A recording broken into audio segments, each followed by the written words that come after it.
Ladies and gentlemen, welcome to The Last Hit, an LPL podcast that has been in the making for a very long time now. I'm your host, Jake Hysterics, and joined with me are some very familiar faces, or should I say voices, in Mr. Dagda Dagdason and Clement Chu, who are on the line with me right now. Gentlemen, what's going on? How's the break treating you?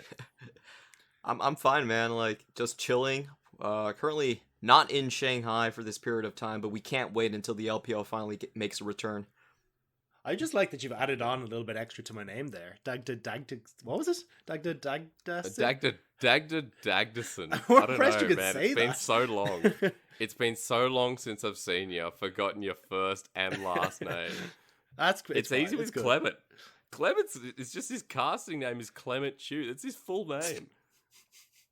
It's so easy, brother. You need to come up with a casting name, by the way. I'm sick of waiting. You know for what? this, but, I won't take one coming from you, but anyone else, give it a try. My name is fantastic, but for everyone out there, a big welcome for the first time here. This has been something we've been thinking about for a while, and names, as a community will notice, we've been kind of polling for a while. We've been around and we've had some pretty kooky names, but I think this is a great one to sit on, and I think Last Hit sits with the LPL because it's a lot about farming for about 5 minutes, and it's kind of ironic because it's really not about farming for the other 45 minutes of the game. You say right? that, but the last little while has been a bit of a farm fest, and I feel like I was promised one thing, and now I've gotten something completely different to what I was sold. It should never be that again, though. Like, if I hope I so. ever go through a farm fest, no way. That's not my LPL, baby. That's not what I want. But we've finally reached this moment, and I think it's a great place to start by saying that with LPL casters doing this online for a reason, we've all moved out of Shanghai for the time being. We've all been kind of ducking away from the fast-spreading coronavirus, and yeah, we're kind of just waiting to get back into it. But for the time being, this is a good... what would you guys say? Like a standpoint, a good place to kind of update people for what our brief 1 week looked like? It's a great reminder to how the teams are actually doing, and we've actually seen all of the teams in action, all 17 of them actually starting in week 1. So we can kind of test a lot of our hypotheses, a lot of our ideas that we came up with before the split, and see if they actually panned out. Plus, it gives us an idea of how stuff is going within the team. So, like, who looks improved, who still looks like they've got the same issues, and who's adapted the best to the meta, which I think is probably one of the topics we do want to dive into at some stage. Yeah, because I think there's so much to break down from that brief period. I know that, with things like meta, we're moving past to like 10.3. It'll be 10.17 by the time we get back to the LPL. Which, that's a bloody long time, but let's kind of go into it because it's been, I think, a while since we've looked at these teams. We've got 17 now, and the most important one is the brand new team in the LPL that we looked at, which was Estars, who have some peculiar names on them. I guess, Clement, a good place to start with you because you know who owns this team as well. I don't actually know who owns this team. What? I set you up and everything. Isn't it PDD? Yeah. Even Dagda knows this. He's partial owner, but I'm not sure That who's the counts. complete actual owner of the team. They've been a long running organization already. They branch out in multiple esports titles. Unfortunately, they are based in Wuhan, so our thoughts and prayers to these guys happening for what they must be enduring. But bring back to League of Legends and what this team has really brought to the table, I think they really encapsulate the meta very well. And this meta has been known as the Dragon Fight meta. All of the team compositions are really revolved around snowballing that Dragon Soul early as possible. So we're seeing picks like Rumble, who are individually also very strong, come up a lot. Estars has been great with that pick. And the thing that really makes them stand out is how dedicated they are to these objectives. They are actually currently ranking at 76% in Dragon control rate. So that's the highest out of the entire league. I think that's also a big reason why they're standing out amongst the win rate as well. I think on top of that, it's also the way they play the map is super impressive to me. Because it's something that I look at for a lot of the top teams is how do they try and punish back timings, and how do they try and get their support out of that bottom lane to have a better influence on the map.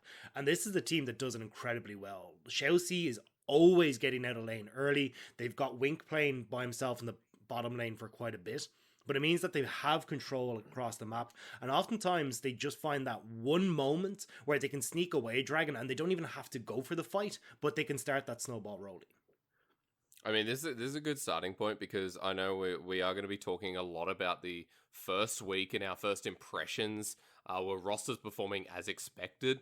And I think Estars is a great place to start, because Estars' first matchup against Rogue Warriors was big in that first week, and then Estars' matchup against FPX was massive. And you guys mentioned a couple of players there that I think are the biggest part of it. It's Cryin, it's Wink, who are team fighting like absolute gods right now. There is no way I look at Cryin and Wink before the season and say, oh yeah, they're probably some of the two best in their role. And then now after that first week, I'm kind of shifting towards easy top 8 for these two players. And I think they've kind of found their own style as well as the week progressed, because at the start of the week where they were up against Rogue Warriors, they had Cryin try and play this Talia, get him out of the lane and try and influence the bottom side of the map a lot more. But as the week progressed, and even within that series as it went on, they went, nah, screw this. We're just going to go and play around Cryin. They had Chelsea get out and roam up towards that top lane. They had Wei gank mid lane quite a bit as well. And this seems to be the winning formula for them. And I think I want to see them now try and run with that a lot more.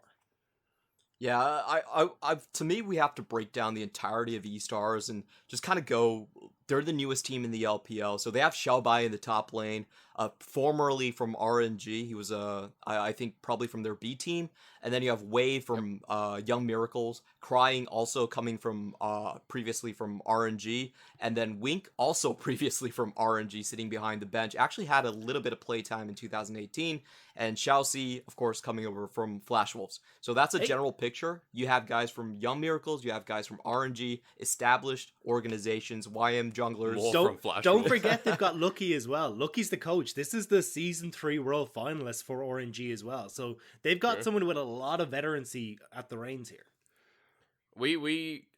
I remember looking at the VOD for their first Estars match, and I didn't, because a lot of the time with play-by-play, you look at the roster and that's it. You know, like, you essentially go through and you say, all right, what champions do they play? Who are the players on the team? Cool. You know, a bit of background about Estar. It's oftentimes you find yourself swinging over coaches and not really noticing who they are. And I think I said this to you, Dagda, or like we had a conversation. I was like, who is the coach of Estar? Yeah. And we looked and we're like, and you're like, oh, hang on a minute.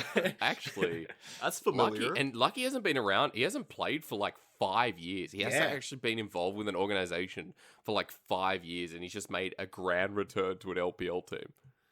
And what a way to do it as well. They look fantastic. I mean, we all had them rated, if not bottom, second last in the tables. And now that I'm looking at them, like, hang on a second, these are proper playoff contenders. This team looks good.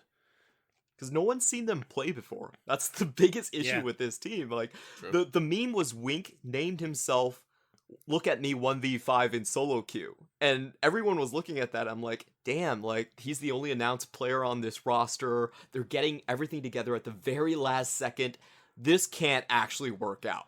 But it somehow has, and they're sitting 2-0 in the standings right now. So this is a team that I think a lot of people are going to have to learn a lot about relatively quickly. Nobody knows what their champion pool actually looks like. We have a general sense of how they're going to play around objectives. You do because of the meta, right? Yeah, around objectives, around their mid lane, like you were talking about. I do agree that I think Crying is going to be the lane they focus the most on. And we also need to look at Wink, because I even though Crying is probably going to be their laning phase option, go-to option, I do rank Wink as their top carry in the team right now. Yeah. And I kind of feel sorry for carries in the LPL. Yeah, true. No, go for it, Doug. I was going to say, I kind of feel sorry for Xiaobai in a lot of this as well, because when you do look at their games, he's just left high and dry. There is nothing given to this man. There was even points RNG where top laner. I know, yeah, because I was like, and an RNG AD carry and mid trainee for RNG. It's literally RNG 2.0. Even when I saw Wei there, I was like, great, he's up here, he's going to help Xiaobai crash the wave, and then, get a nice reset for him. And Wei hit like 2 creeps, didn't push the wave in, and then left Xiaobai, who ended up in this horrible situation where I think it was a Rumble Renekton matchup where he was already like 20 CS behind, and then because they never crashed the wave, Renekton got a freeze, and Xiaobai's just left there 40 CS down going, can I get some help somewhere, please? But I think Nope. Yeah, I mean, that's the right answer. Just, it's not happening for them. Yeah. It's kind of like, it is like watching Lung Xing all over again. You see Mordekaiser and you're like, yep. All right, well, Xiaobai is really the 2.0. As for Easter, I think we can all agree that like a 2-0 start to the week was a big surprise. The win over FPX, which I want to go into shortly when we do kind of touch on FPX and their expectations. That was a big hurdle because, as I know, Penguin has said on cast a lot, is that you only get that one match. You only get the one best of 3 series per split until you get into playoffs, right? Like until you hopefully verse them in the bracket.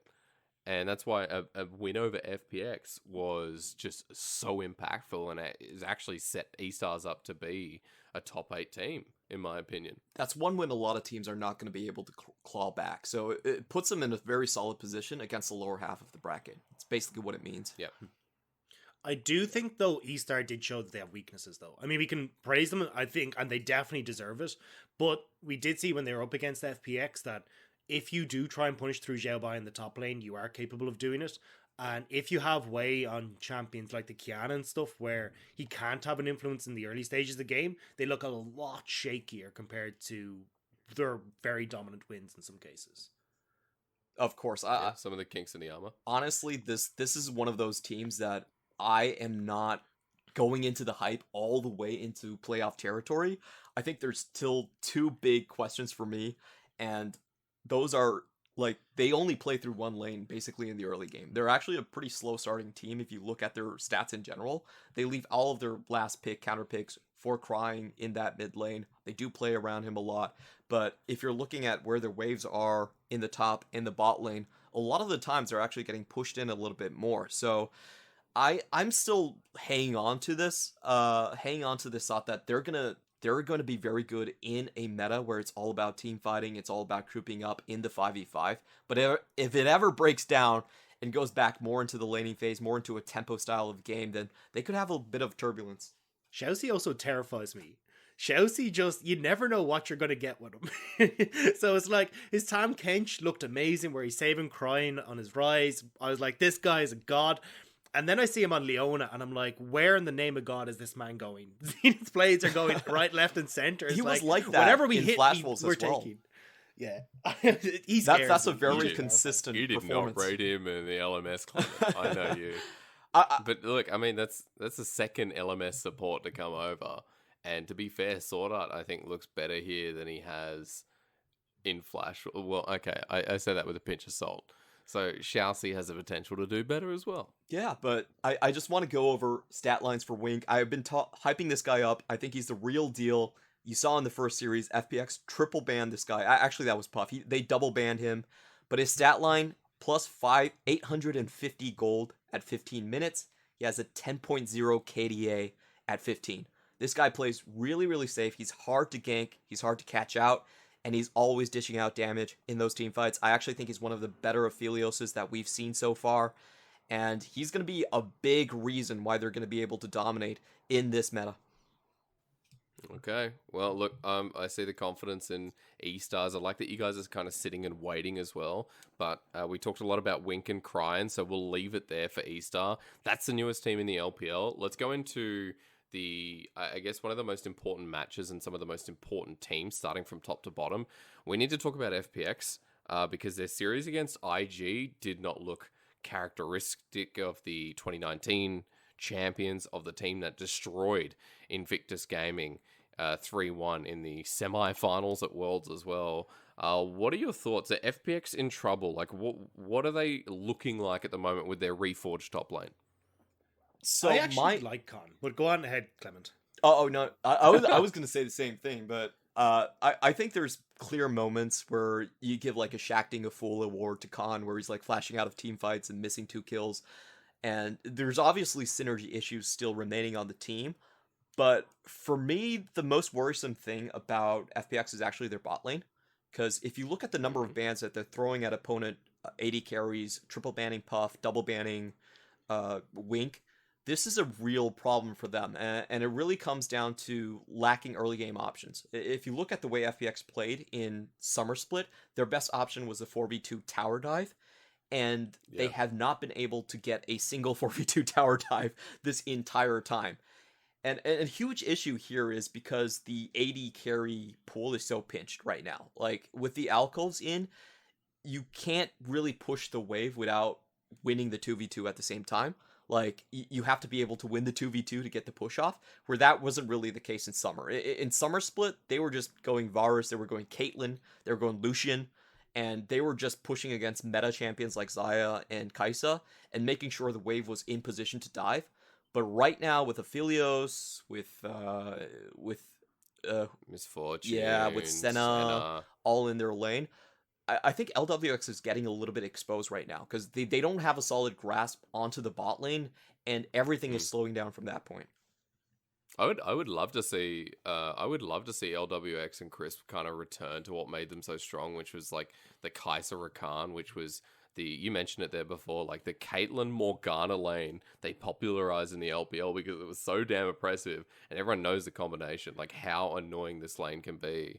I think it was kind of the comfort in knowing that they were the best duo lane at the time is what made them, so potent, at least in 2019. I think there's issues elsewhere on the map as well, though. Like, I wasn't impressed with their late game decision making at all.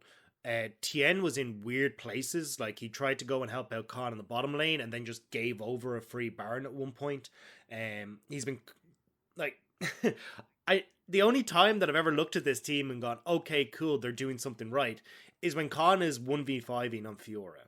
Every other time I'm kind of like, okay, cool, they're getting this nice early game lead, and then they've just tossed away those victories every single time.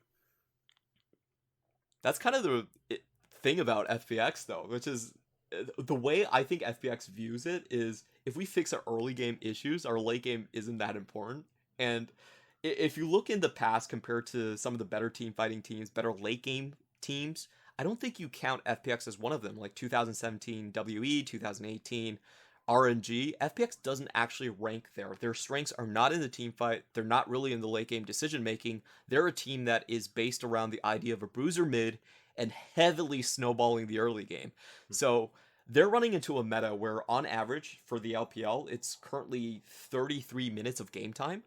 It's about 100 seconds later than what they're experiencing in Summer Split. It's much harder to snowball off of early games because turret platings have gone down. It's harder to take towers early. You're seeing that decrease drastically, and you're forced to teamfight all the time. So they're running into a perfect storm of areas of the game where they didn't necessarily need to excel to win a world championship.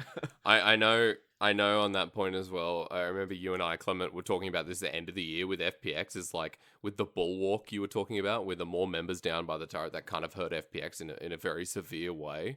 I know they got through that at Worlds, but I think that's still like part of the process that has knocked FPX down from their pedestal. Now, having said that, just to bring it back in, I think 2 series, while they were not great, while it is a 0-2 start, I think it is still very early to kick down FPX, especially since you still got those lovable moments and you still got a new identity out of Khan that made this team look like it was still potent as ever, right? I think the problem was that it looked like Khan was as potent as ever.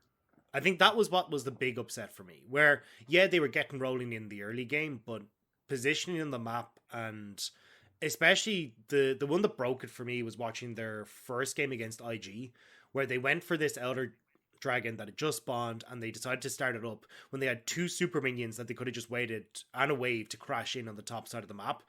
And they could have just won off the minion wave, or, had people back to deal with that and gotten the Elder Dragon for free. Instead, they went into this 50-50 that Ning was able to steal away the Elder Dragon and lost the game off it.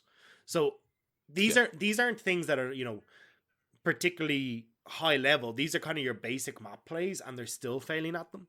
So I want to see FPX when they do come back, especially after the break we've had, if they've sat down and gone, okay, cool, we've looked at our late game, how we're supposed to play it, and they're coming out with the same strong early game that they have, I think they will return to form and look like they could be the top team, one of the top teams, if not the top team. But at the moment, because, as you know, Clement was pointing out, the early game it's harder to snowball from. If they can't fix these issues, I don't know if they're going to be able to do very well this season. The way I see it, players, they're going to be a little bit rusty coming out of things. This is, basically moving a top tier player into a world championship team. There's going to be clashes of identities of how they see things. So I wouldn't look down on Tien or Khan's performances too much and say like, oh, this is going to be how they're going to look like the entire split. But there are real meta issues that FPX need to fix.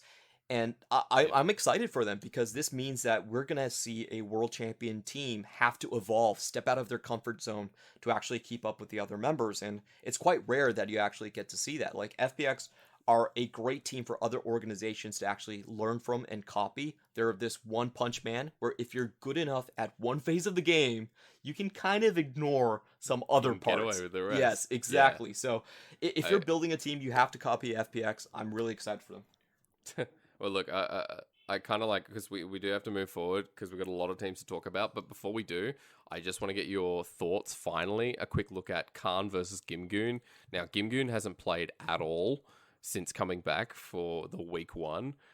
Do you see Gimgoon sitting on the bench the whole season? Like, what are the conditions to bring him on? I see Gimgoon sitting the bench because if you can't get your bottom lane going, there's not really a point to bring in a Gangplank main who's basic job is to take a beating in lane and then pop his ultimate on the bot lane. If you look at Khan, what he's providing for FPX right now is an early game anchor. They can go to the top lane, be pretty confident that Khan is going to be able to 1v1 whoever's there, is going to be able to control the wave, and they're at least going to be having a point where they can tower dive with Tien and Doinby roaming towards the top side. So the early game point is way too important for them. If bot lane's not working, I don't really see a chance of Gimgoon coming in. I'm just going to echo Clement on that. I think Khan was the reason that they won their games, so I don't think you take out that win condition. And if anything, it just adds on to another one where it's like, okay, cool, bot lane hasn't really got going. We've got 3 kills onto Khan in the top lane. Let's just let him do his thing. Okay.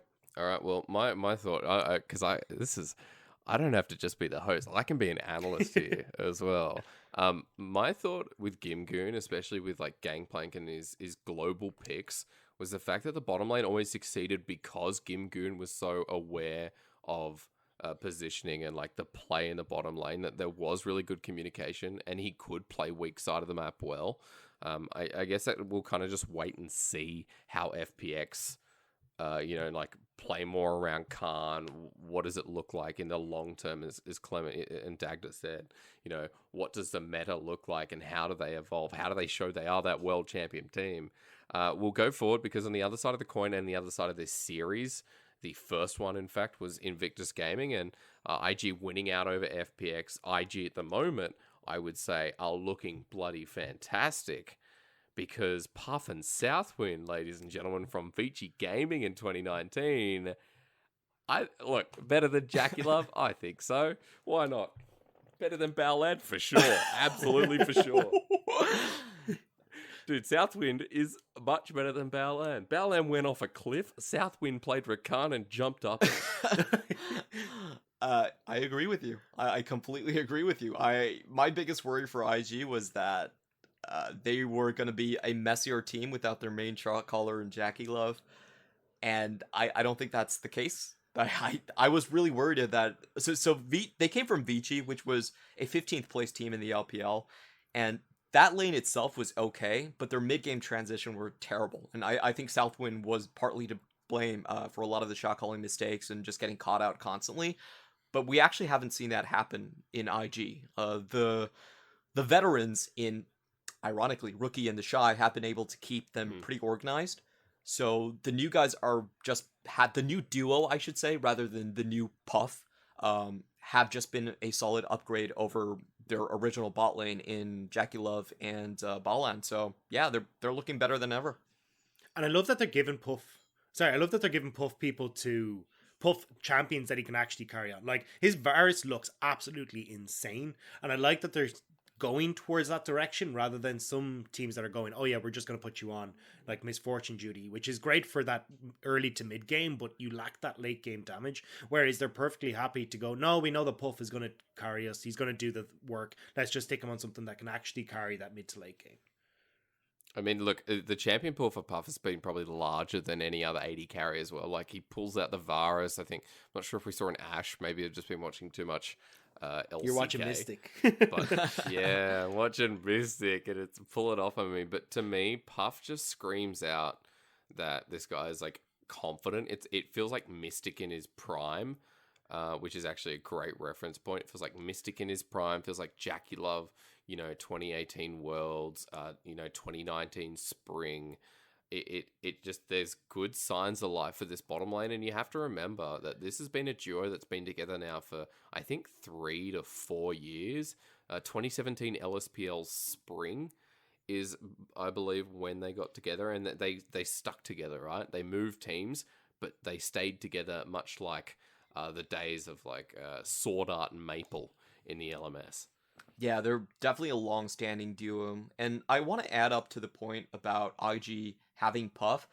Even though we're seeing huge praises about him, the fact is that Puff doesn't actually even need to carry that hard on this team. He's doing 22% of the team's damage, while the Shy's carrying at 29%, close to 30, The usual. and Rookie is at 26.8. So this is the scary thing about IG. They still remain that Trident identity, where you might have all the eyes on Puff in that big team fight. Sure, we saw the way he's cleansing. We're seeing his orb walking. That's fantastic. But you have to remember, what's killing you at the end of the day is still their Korean solo laners that still pack a punch.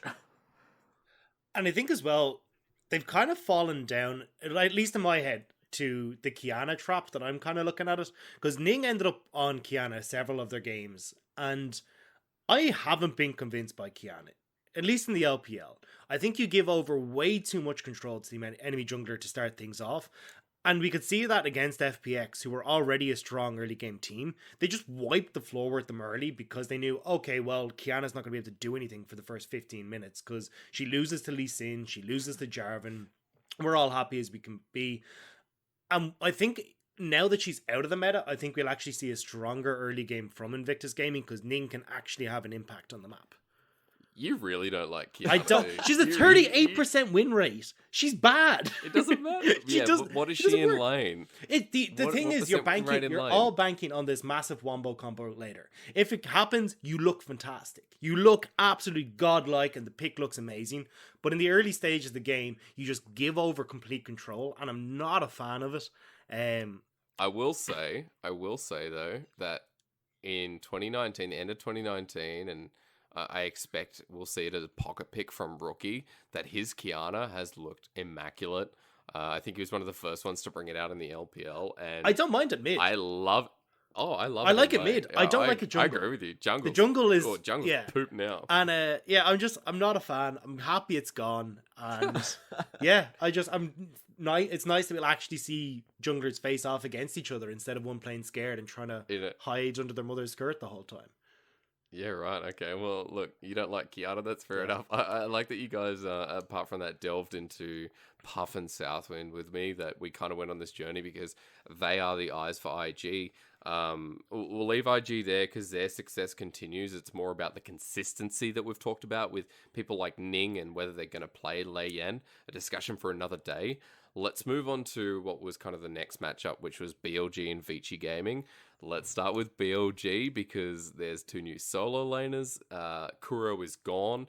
As some people will notice, he's gone over to KT, who actually just got spanked by T1 moments ago, as we're recording this. And we've got Kingen, who, funnily enough, was also on KT, is now top laner. And, FoFo has taken over Kuro's position in mid lane on BLG. I love FoFo. I think FoFo is a big upgrade for these guys just because of the way the meta's playing at the moment, which is try and go heavily aggressive into the mid lane and then have them start to roam. And FoFo has been great at that, whereas Kuro was very much I'm going to stay in lane and just do whatever I want here and then I'll carry late. So I think BLG picking up FoFo gives them so many more options to play around. And especially with how well Kingan's been doing in the top lane, I think this is a team that could really go the distance. Yeah, for me as well. I really like the upgrade of FoFo. Kuro was definitely an all-star in the league, but the problem for them was that he had this anti-synergy with Meteor where you're sitting on what was basically a second all-star pick in the entirety of the LPL, and you were forcing him to play late or alongside with those, blind pick as yours. So that was a huge issue for them, and I know you don't like Kiana, but what FoFo allows Meteor to do is pick a lot of Kiana and go to his lane and snowball. So that's definitely a new look for them, and they've really been crushing it early. The only issue I see with this team is that they're still very much kind of a slow-paced team, just with Coach Sim, and I would like to see them actually pick up the pace of the game when they're ahead early. That's the only caveat I have for this team, but otherwise, high expectations. Okay, I would add a caveat in here saying that I think Kingan does play, like he does bring a lot of tempo in the early game. I think going into this team, I said, well, I prefer ADD over Kingan. Both Korean top laners, both people that have come from the LCK. I'd argue to say that Kingan has come from a slightly higher status in KT.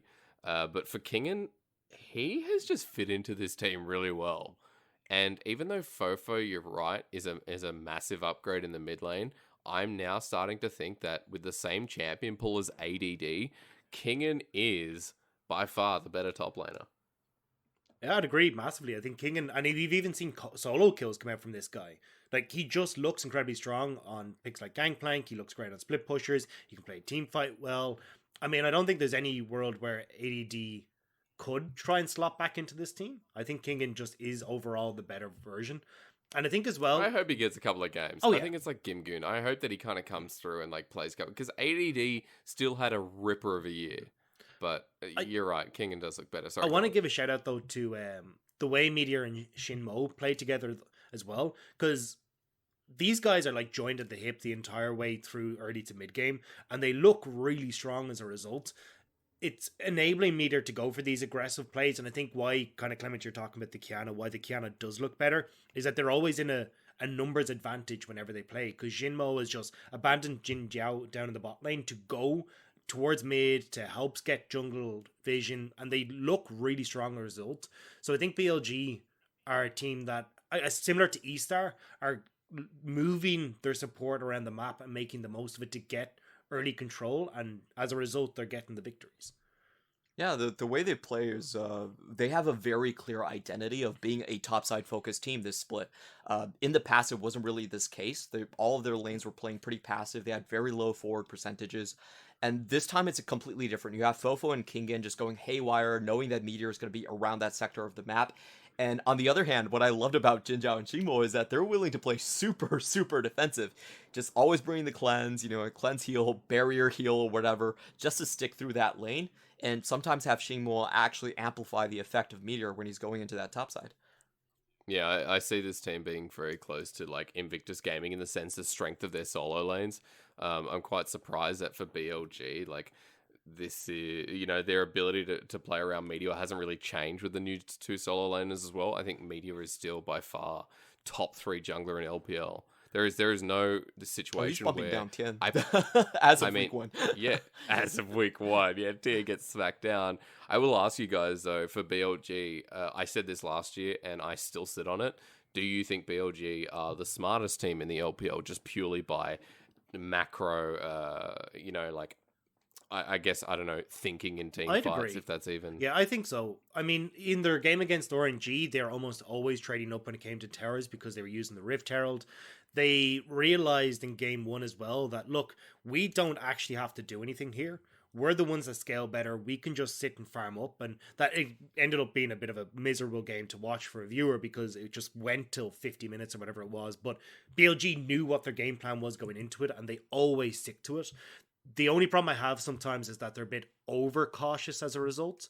But other than that, yeah, I think definitely I'd give them the title of the smartest, or at least playing the macro game the best. What I'm seeing out of BLG right now is they have the solo lanes get good early game leads, but they're not exactly the best 1-3-1 team yet.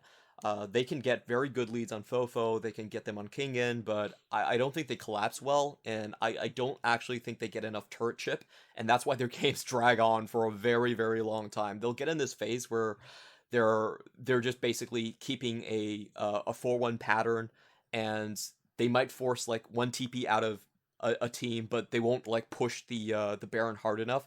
And this is just like a culture shift for the entire organization. They were one of the slowest teams in the previous split, and now they have the hardware where to go super fast pace, and they're not used to it yet. They're basically having to switch gears from being a team fight centric team, an objective team fight centric team, to more of a split pushy 1-3-1 team, and it's going to be a learning curve for them. But as of now, I would be a little bit hesitant to call them the smartest team just because they're not. Well, I think the software doesn't match the hardware. I think if they get, I think what impresses me the most is how quickly they can extend the lead when they are given it just through map plays.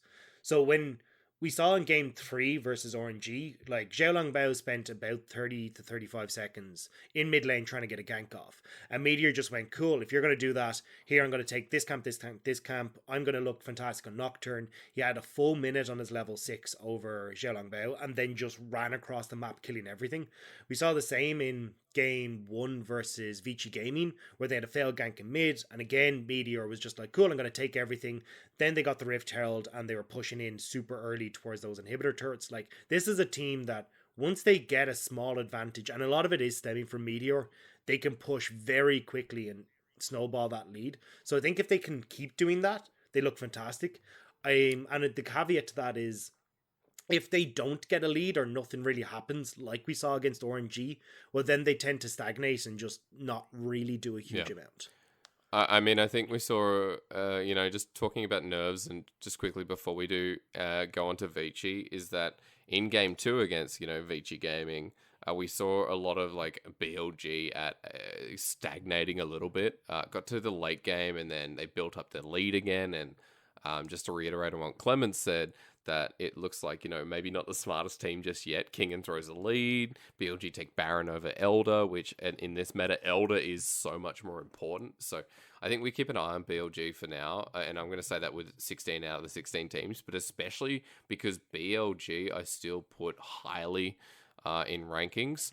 But let's go to Vici, because Vici were hyped up as a top 8 team. Vici were hyped up because Kkoma's on this team now. iBoy's on this team. They're kind of like a band of misfits because they're taken from like Forge, Cube. We've got Ike's also. And you're like, okay, Vici have got some pairings, but what is the future of this team? Oof. Well, they didn't look as sharp as they did in Demacia Cup. that's number one true. For sure.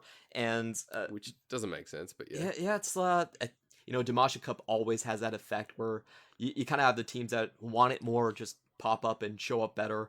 What I really see are the main problems of this team is still their teamfight consistency, for me, is a little bit low.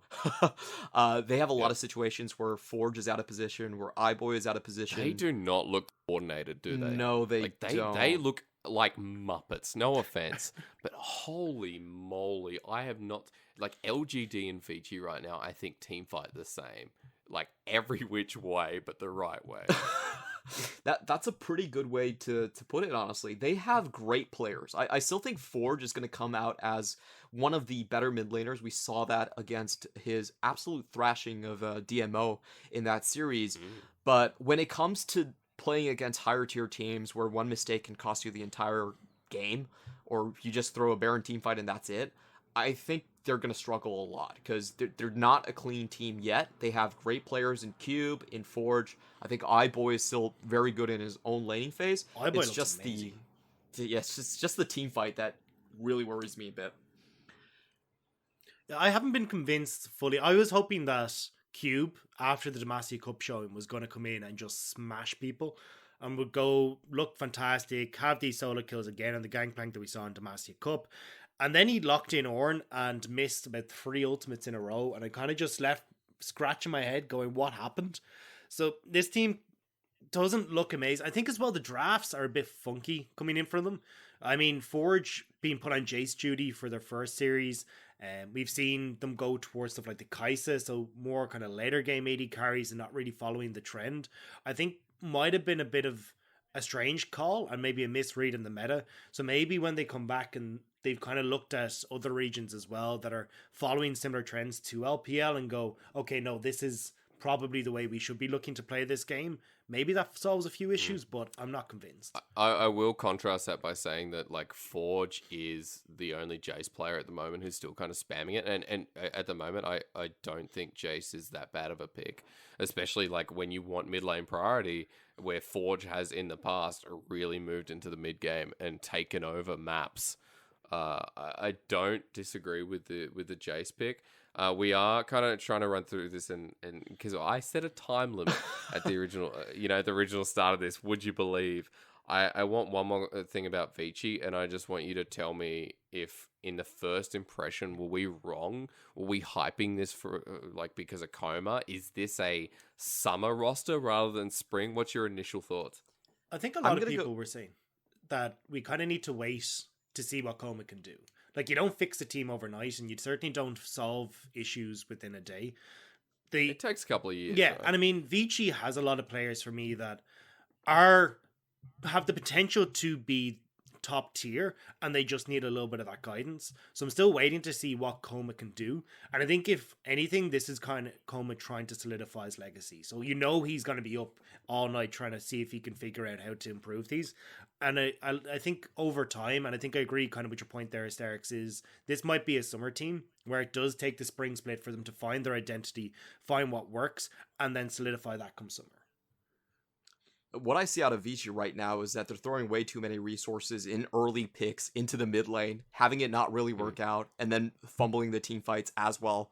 So we're seeing this across a lot of teams. It's basically a residue from the previous split where mid jungle FPX just won the world championship, and everyone still thinks it's as important as it was before. Let's do it. But I don't really think that's the case. I actually think we've been seeing picks like Zoe and Lee Sin and LeBlanc, them coming out with subpar win rates a lot of the time. So the idea of having tempo in mid jungle likely isn't as important as having a strong teamfight presence at Dragon. So I think you're going to see a lot of teams change courses and just trend more towards what's been actually working. And that's why you're going to tell me top esports is shit now, because they got Karsa and Knight. And mid jungle doesn't matter. That's the perfect time to go into this. Now, Top, if you haven't heard, ladies and gentlemen, has gone into what we call the KK duo, right? Like, they've got Karsa, they've got Knight. They're meant to be the perfect couple. However, I guess some growing pains we saw at the start of the split. And I think for top esports, there were higher bars set, which Knight and Karsa both didn't really hit in that first series. I think that's fair. Especially Knight was a big disappointment for me. I thought he'd do a lot better, and especially against EDG was the one that stood out to me, where in the beginning Scout just ran away with the game. He went off on Diana. I think maybe putting this on Knight isn't fair because it was more of top esports not playing the map correctly. But Diana got several turret plates without Knight trying to contest whatsoever, and then Scout was able to run away with the game. And even then in the third game, I think he got away with a loss, especially locking a Victor in against a Pantheon and Elise. You should not be getting out of laning phase at 0 kills or 0 deaths. And this is what he managed to do. So I think overall, it was more EDG playing poorly, but top esports show that they don't really have much on the table, and they need to fall back to a lot of comfort that can be exposed.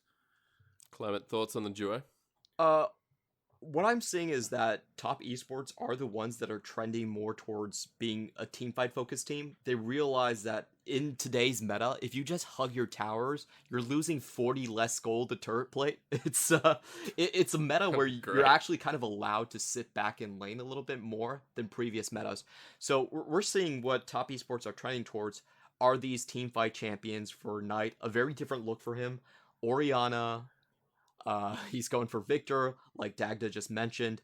and they're focusing on different areas. So that's not what we expected this team to be about. We expected them to be high octane, to be mid jungle centric, to just roam around the map, heavy 2v2 presence.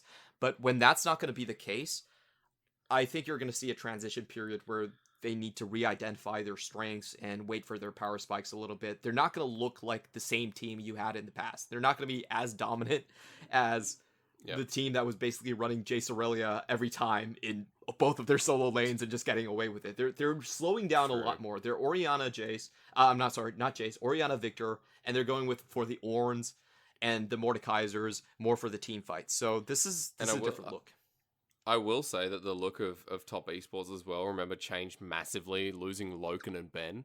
Fotic and Yu and Jia in the bottom lane, but more recently, we've seen Chocho actually come in back into support. So I think there's potential with the bottom lane that makes it easier for Knight not to just be burdened with games like he was in 2019, and which was one of the core problems of top esports, because if Knight wasn't carrying, then no one was. But I think it's been opened up a little bit here in 2020. I love the 1v9 show, though.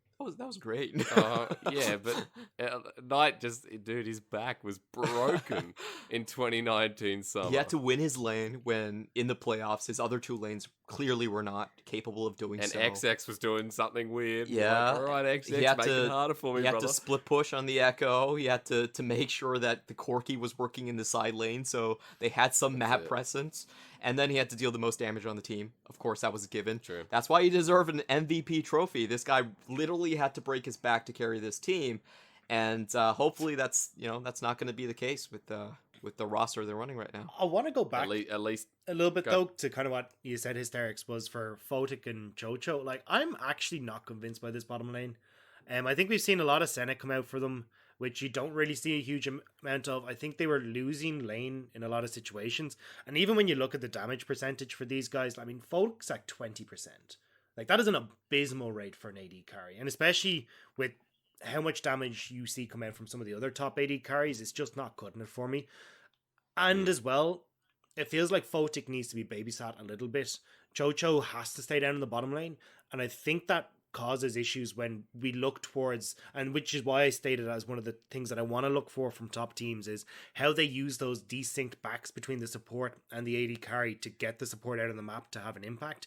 I don't see Fotic and Chocho having that option because Chocho's forced to stay with Fotic for a lot of the time. So I think that's why we're seeing this problem with top esports. Is not so much that, Karsa and Knight aren't doing their thing. I think it's actually we've got an even the next evolution of the jungle mid lane duo is now the jungle mid lane support trio. And that's what's really making the impact. And I think that now Karsa and Knight just aren't cutting it because they don't have the support from the bottom lane.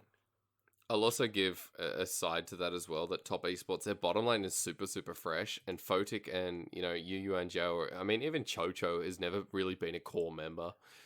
So unless you go back towards when it was, he's not been the bottom core support, you should say. And yeah, that's right. And we go back to the Dan gaming days, right, Clement? That's kind of your era. You're an old man. You remember all this. So Chocho did swap his positions. He used to be the AD carry of the team. AD, right? Yeah, with Cat, and Cat was the support. So they're throwing a little bit more experience into that bot lane, which I appreciate, but your general point stands is that they're very green, and I totally agree with Dagda. If you're not having that support from the bot lane, especially in those Herald pushes where we see a lot of teams, that's a dominant play, in even like at the LCS as well, just swapping your bot lane up to get that early Herald, you are missing out on a lot of early game power. True. Top esports are still a team I'd rate highly, but let's go on to RNG quickly, because we've only got a couple of more teams that sit in that high caliber, and of course RNG are going to be there. I mean, RNG are the 2018 MSI champions. RNG are, back-to-back titles. RNG are the big team in the league still without winning 2019. Or doing incredibly well at Worlds, because that was a bit disappointing. Let's look realistically at what this team is now, because they've lost Karsa, and they've picked up the rookie jungler in Xiaolongbao, who I think so far looks okay. And then we've also got an LMS superstar in Betty, who is probably just fulfilling Uzi doesn't want to play before Chinese New Year. Yep. A bit of logistics there. So, does RNG scream, okay, this team still is still the potential kings? I would say so. I think even though RNG started out on a pretty bad foot, it was mainly because they overhyped the Misfortune pick, and they ran into 2 times where we saw some great performances from Xingmo's from the Braum. And what I want to say about this team is I still think they have a very strong teamfight core that has looked great in Demacia Cup. They look very synergized, even with Betty, and they've been throwing more resources into the top lane with Longxing onto the map. And they also have an improved coaching staff in the likes of Touble coming back to the team. And you really like his draft. Yeah, you were telling me in that first week, you're like, and Demacia Cup, that his drafts were some of the best in the league. Yeah, right? definitely. I still stand my comments on that one. I felt like he was playing around the matchups very well. A lot of the coaches that are not able to think outside the box in terms of the meta. But when you throw in the factor of there's another team and how you match up with their players, I felt like Touble was always on the right side of where he wanted the matchups to go. And you've also got Mata on that team, right? Exactly. Dagda, like this is a team that has Touble, who was OG support back in the day, and then you've got Mata, who we all know from SKT, is now just decided, we'll come over to China with Kkoma at the same time. So, Dagda, what about you? What appeals to you for RNG? I think they've got a lot of room to grow. I think the problem at the moment is that they're lacking a little bit of direction. I think that was most seen against BLG, where they were deciding to give up objectives, but they gave them up, or at least decided to, that little bit too late. So the third dragon was the one that stood out to me, where they had gone, okay, cool, look, we're not going to fight this, we don't really bother, but we're going to go and take top lane tower. I'm like, that's a totally fine trade. It was the first dragon for BLG. It didn't really matter. But the problem was they made that decision so late that they got the top lane tower, but it meant that BLG could also answer for the bottom lane turret. So they're always trading down. So I think as this team starts to grow, and as we point out with the coaching staff that's behind it, I think they'll shore up these issues, because you can see the right decisions being made just a little bit too late. And I think as well, Xiaolong Bao is a bit green behind the ears. And you can see again, as looking at their BLG series, as the series progressed, you could obviously, the coaching staff was like, be a little bit more aggressive, go for these ganks. But in game 3, he ended up sitting in a bush at mid lane trying to get a gank to happen, where you kind of have to cut your losses a little bit sooner. So I think once they start to get this guy up and rolling, I think he can have the performances that we saw from Manel DL. I think it's just a bit of stage nerves that are getting to this guy.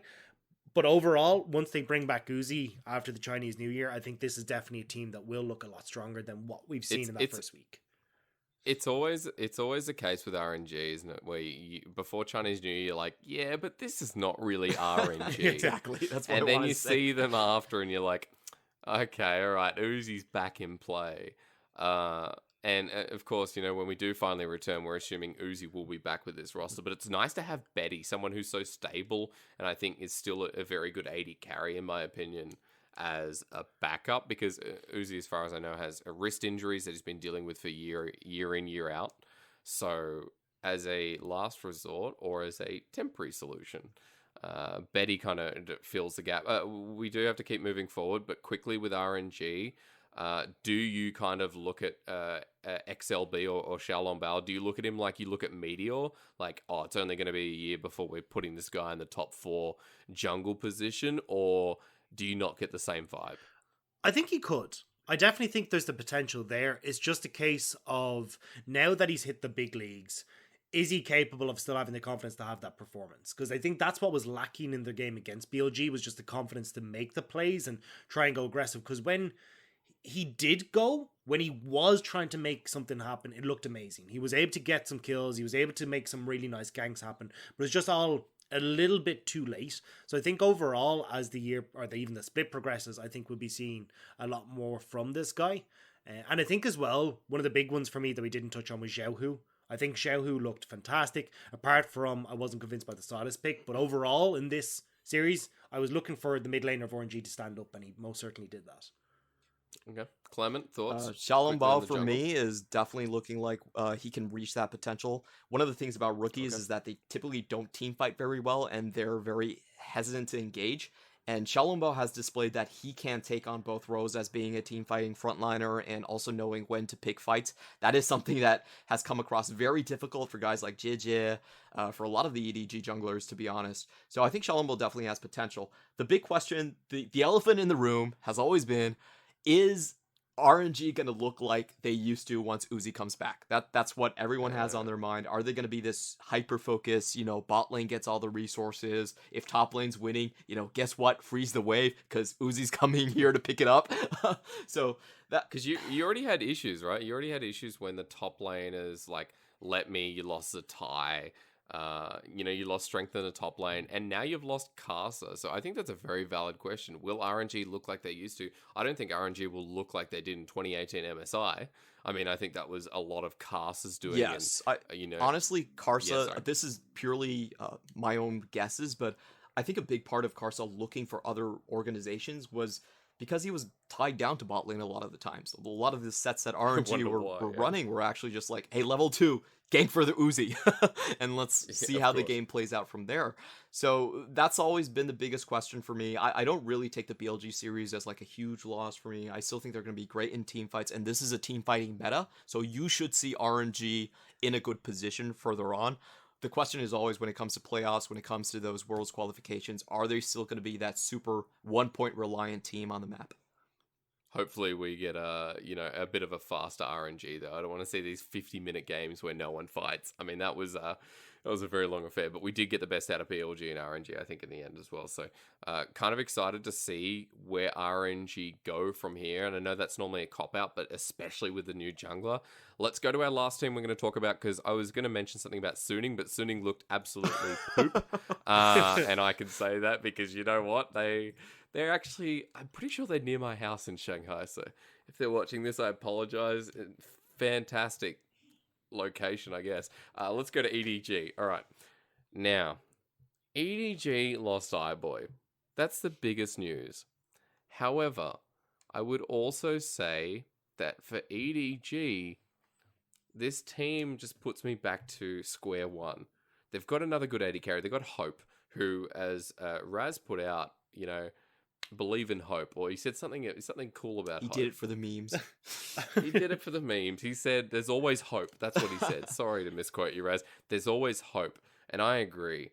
EDG's AD carry looks fantastic, and so we are back to square one. We've still got Jie, we've still got Scout, Meiko, like Jinu top lane. This just feels like, okay, start of 2019 again, let's go. It's a very similar team. The only question I have for this squad, or the biggest question, is I don't think the meta actually fits the way they play.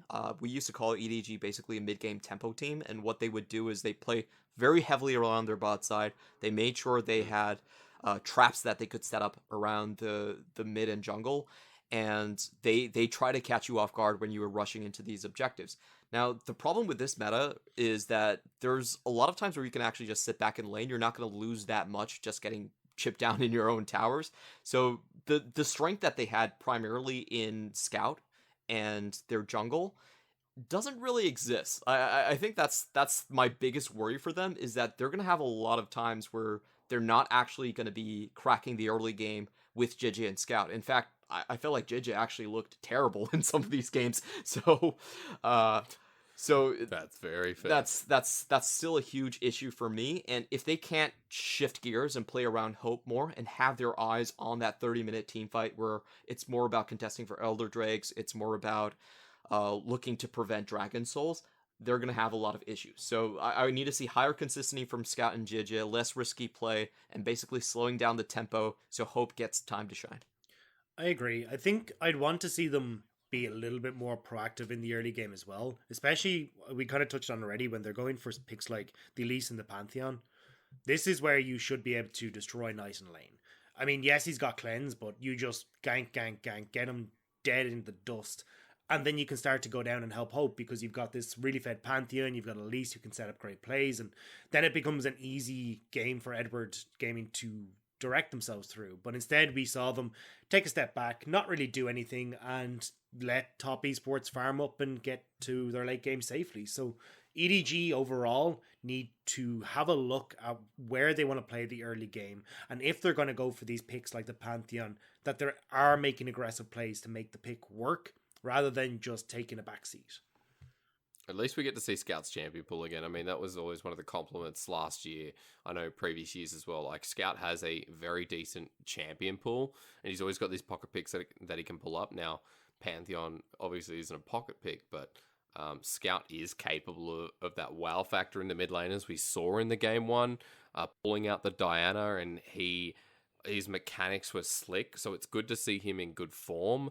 I don't want to linger on Scout too much because his story goes on and on through the LPL and for many, many years. Hope, back to him, because Hope is giving me the Kramer. Maybe, Clement, you can reiterate on this.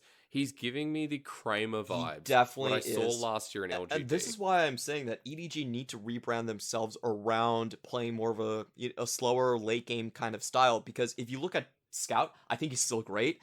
I don't think JJ is up there, so trying to force mid-jungle prio every game is going to be a dead end for this squad. I don't think you rank JJ and Scout as a duo that high in terms of the LPL.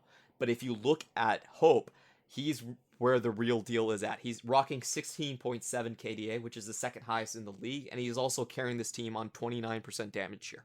Those are insane numbers. He's great late game. We've seen this guy in team fights. He can definitely maneuver himself around. He's actually a very safe player. He's more a hyper carry focused player rather than a gambler. Like, if you look at iBoy's a gambler. He's a definition of, if I get all my damage off and I die 3 seconds later in the team fight, I think it's worth it. Hope has a very different mentality. He's definitely someone that wants to stick around and be the last guy standing on the map.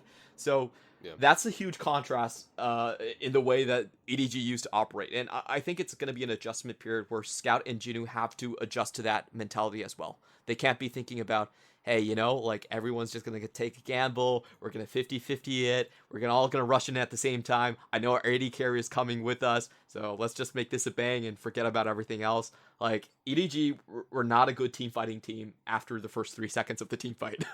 That was their problem. So they need to readjust themselves, and if they can reorient around Hope, I think this can be a team that runs very similar to like W we saw in the past, where you have basically someone who was very similar to Shia, who was willing to wait a while Hope is gathering all the aggro, and then he comes in, and then he's the second one into the team fight, making those big plays. So if Scout can adjust to that, I have high hopes for EDG.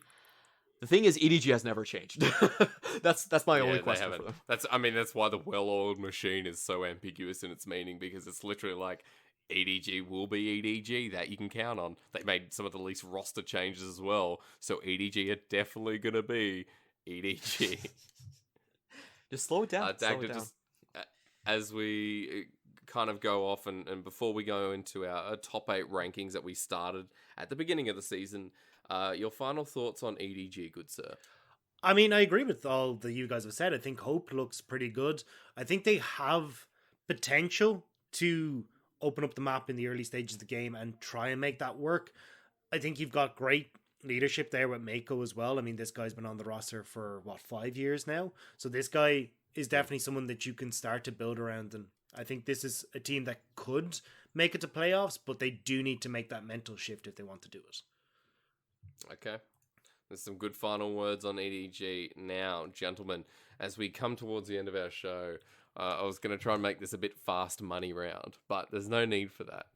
I want to go into top 8 rankings, because at the start of the season, as some of the fans out there will know, we put out our top 8. In fact, actually, we put out our full power rankings. That was a combined value of everyone's numeral. I was trying to sound smart. Their numbers, right? Now, I want to see if anything's changed after the first week and after this time off that we've had to come through. Now, look, let's start at number 1. Do you all agree that FPX is still your first team? Yes? No. Or no? No. Okay. Where would you put FPX now? You got to give me a number. Now, I know this is going to get messy. I think But top 4. who would I'd agree with Okay. top 4. I think, yeah. top 4? Yeah. But then who? Okay, let's start our new number 1 then. Who sits first after your IG. first week? I'd agree. I IG think for IG Clement. would sit first. Yeah. Okay. All right. You know what? I'm on this train. IG number 1. Let's go. Now, that's IG first. They've taken over. What's your second team? Because let me just give you a bit of context. Dagda, his second team was actually Top Esports. Clement's was RNG, and mine was Invictus Gaming, who are now taking over first. So who's your second? Is it still RNG to Clement? Yes, I'm still going with RNG. I think you haven't seen them with Uzi. If you look at Okay. that alcove design, that's basically Uzi's dream. It's like, oh, if I win the bot lane, you mean I can stand in this brush and they can never push out? That's great. That's the lunch area. That's where Uzi's The been cool for kids week table. 1. He's sitting in the alcove. God. Dagda, what about you? What's your 2nd I'm in a team? toss up. I'm gonna go and kind of cop out and say either RNG or BLG. I think Okay. it is gonna come down to the wire between these two, and I think with BLG having that one up over RNG thanks to this, I think they might just about be able to pip them. But I think it is gonna be very, very close. Well, you can't give me an either either. I just want you to say Right. RNG or BLG. Well, look, to Go. be different to Clement, I'm gonna say BLG. Okay, Yeah. all right. So BLG second for you. I'm going to tell you right now, I'm putting FPX second, but because it's 1 week, FPX are going second. Now, this is where it's going to start getting messy because I said 8. Number 3 for myself, it was RNG. For Clement, number 3 was IG. For Dagda here, RNG was 3rd. Now, all those teams are now unavailable except for mine because I'm going to leave RNG in 3rd. Who's your new 3rd team? Victory 5. You get off this podcast right now. So you've just disqualified yourself. No, I think. Well, I can still leave RNG there, right? Because I've gone BLG, RNG. So I think it's a very close call. I think Oh, it'll true. be either. I think RNG are definitely going to be top 3. It's where they sit at the end of the split. I can't really decide because it is incredibly tough to call. But if we can see Xiaolong Bao really develop into the strong jungler I know he's capable of being, I think they will look fantastic, especially with Uzi rejoining the roster. Okay, so RNG stays there. Clement for you. For me, it's gonna be FPX. I think FPX is, Oh, with okay. that mojo from winning a world championship, with that swagger, and I have a lot of faith that even though FPX basically ran the same strategy the entire year and got away with it, I have faith that they are a team that's able to change. They have the champion pools to do so. They have the coaching staff to do so. I'm pretty sure that they can come up with a new way to play the meta and have a new structure for the team. Could have some faith there. Now, let's go to 4th. I had BLG. Clement had Top Esports. And 4th for Dagda was BLG. Now, BLG has already been rated up for Dagda. So, good sir, good Irish fellow. Let's start with you. Who's your new 4th? Because you haven't put FPX anywhere in there yet. Yeah, FPX is going to be my 4th place. I think Yeah. they've got some really strong currents that they can run with, thanks to Con. But the rest of the map has been pretty unconvincing for me, and the issues that I'm seeing can't be fixed, I think, winning a split. They need much more time to figure out how they want to work their late game decision making. And that's why I don't think they'll be able to break into that top 3 spot, but they'll definitely still be a contender for 4th. Clement, number 4 for you. I'm gonna go with a team we haven't mentioned yet, but I love my JD Gaming boys. For 4th? Dude, what? I love this team, man. I think this team is legit. They're great. What have you been drinking? Dude. don't know, Okay, man. so let me just say this. Weird colored JD Kool-Aid. Gaming currently has the highest win rate at 100%. To be fair, they haven't faced the toughest opponents, but They've but Wait, let's go through there. Who have they versed? I love this results-based Who have they analysis. That's what I love to see. JDG have versed WE. Have they only played one? No, they and played twice.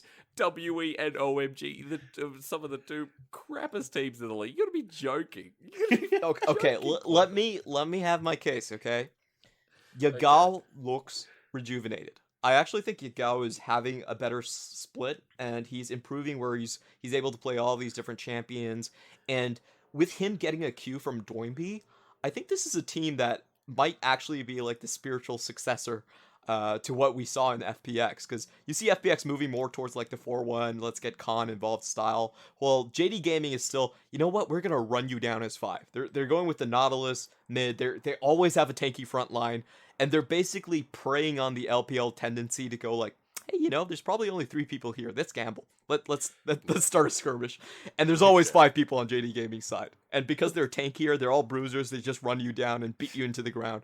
That's such a fantastic style. All they do is run mid. They don't do anything else. Clever. JDG's a mosh pit. Yeah. I love That's them. literally what we coined it. They are gamblers, I admit. But in LPL, where everyone is a gambler, that works out. I like the way like we describe as the ARAM team, which is also a gamble, because if you don't get stuff like Lux and Italy, you're going to lose. And if you don't win out in these mid-lane fights that they only know how to go for, yeah, I mean, maybe. Oh, dear. All right, gentlemen, look, I'm going to jump in here. While you're talking about putting JDG 4th, I'm going to go ahead and keep BLG to my number 4. Like, at this point, it's so easy to leave them there. They're a good-looking team, both in game and in name. So... Navi is I don't know. sick. Yeah. Well, sure. All right. Well, number 5. Let's go. 5 for Clement was JDG, so that's obviously changing. And 5 for Dagda was IG. 5 for me was Top Esports. So, Clement, we'll start with you this time. What's your new 5? I'm going to go with BLG. I think their bottom lane is just better than Top Esports' bottom lane at this point, so they leapfrog the standings for me. And I think that, you know, they actually have a pretty solid identity to go over with. I'm just a little bit worried about what's going to happen next, because as the time we're speaking, you know, FoFo has just received a massive fine.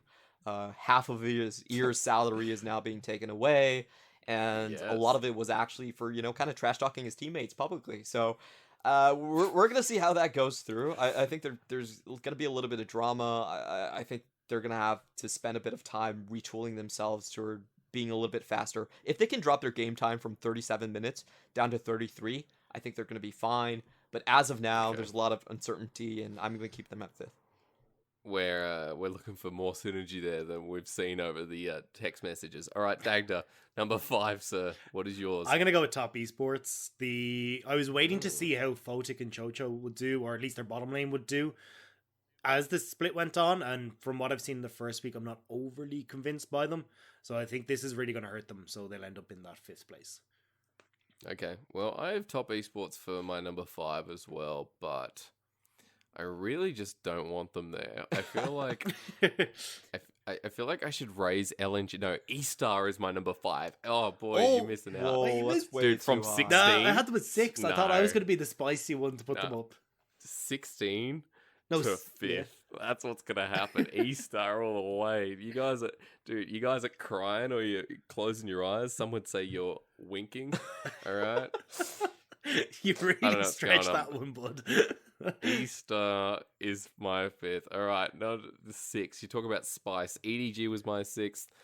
For Clement, it was Sooning. Oh my god, you were worse than me. And number 6 for Dagda was, you're doing it right now, was Vici. Dagda, starting with you. Are you really going to put Estar I'm putting Estar 6th. I'm really impressed with them. There you go. If Xiaoxi can keep his inting tendencies to a minimum, I think this is a team that like genuinely really looks good. And Xiaoxi, like, to give him his due, his macro in the early game is phenomenal. He oftentimes shows up exactly where he needs to be, precisely when he needs to be there. And the rest of the team look amazing. So this is a team I think can definitely push the upper echelons of the table. Okay. Clement, your new number 6, that's not Sooning. I'm looking down the entire team list to see who I would actually put there. And damn. Well, look, Vici, EDG names you haven't said yet. Just, LGD. it's easy. Just join us on the Estar hype train. Do it. All right, I'm aboard. Over, you guys still got tickets? I'm going up. Let's I'm going up. So the thing about Estars is economy though. Look, okay. I'll have a standing seat. All right, I deserve it. I'll ride with the carriage and all the luggage and stuff.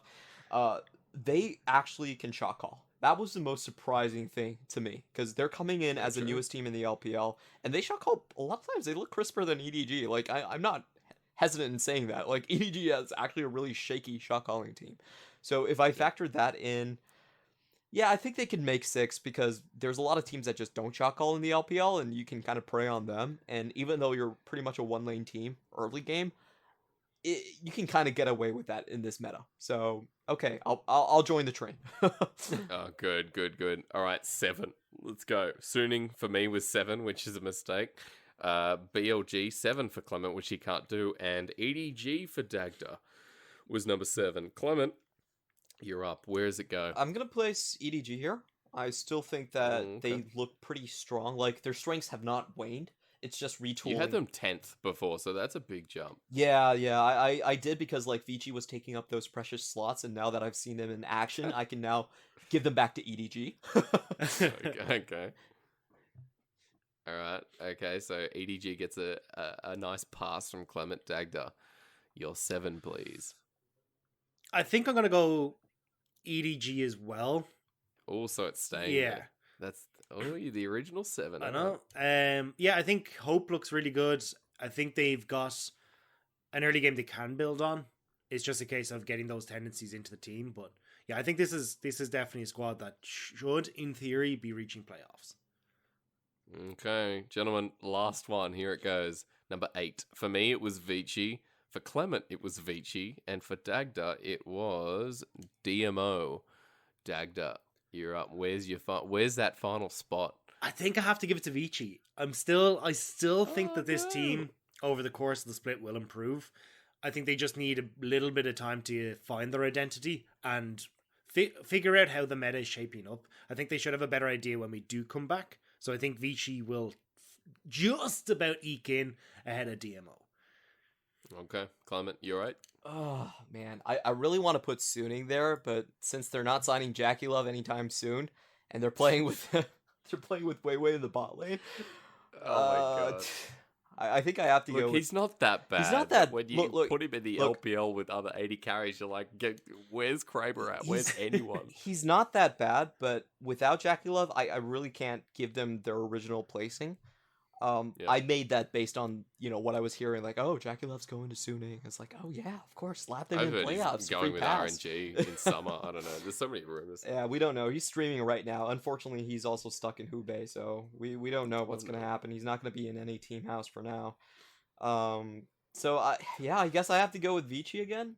I think their issues are fixable somewhat. We've seen better highs from Forge already when he was on IG. So, give the guy a couple more weeks, see if he can return to that form, and they should be okay. All right. Well, to finish it off for my 8, I'm going to say that JDG I rated too low, so I'm going to put JDG in 8. Redemption for you. I say, yeah. Look, I say this again. The reason that I'm moving Vici from that spot is Vici are a summer team, not a spring team.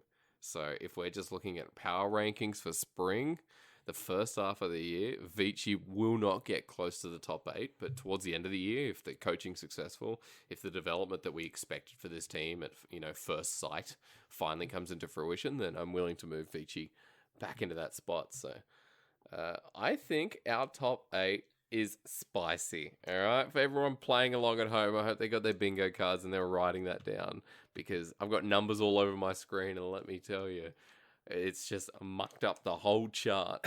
So, gentlemen, before we move away from our first podcast, who replaces that final position where you had E-Star, or at least 17? Who is now the biggest disappointment and is hitting the bottom spot in the league? Suning.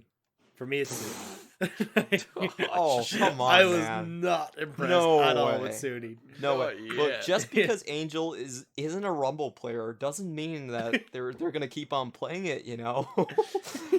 I have to go with V5. I still think V5 is essentially the same team. Like Yeah. they're like. Oh, sorry. So we I have- had V5 as my last place. E-Star was 16, so I think Suning will be 16. Oh, okay. I still okay. think V5 will be last. Oh, that's Oh, a we nice agree way to on get something, out of that's it. great.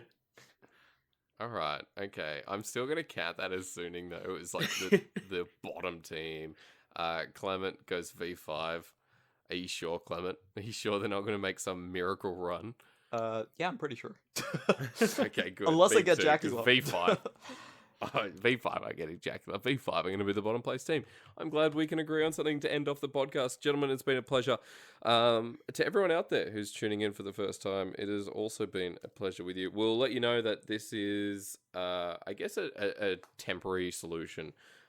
We figured that while we are under our own self-quarantine and coming out of it, that the best idea, the best course of action was to give you guys a podcast and then hopefully return to the LPL as soon as possible and then do it from a nice little studio, because that would be very ideal. I think you guys will agree. So that's the plan in the future. But yeah, I mean, God, it feels weird doing this online, doesn't it? It feels like we've gone back to bedroom casting. we go back to the basics. No, to be fair, we're all countries apart, so this was a nice way to do it. Gentlemen, thank you again, and everyone else. And this has been the last hit, the first ever episode. It's bye for now, but not forever.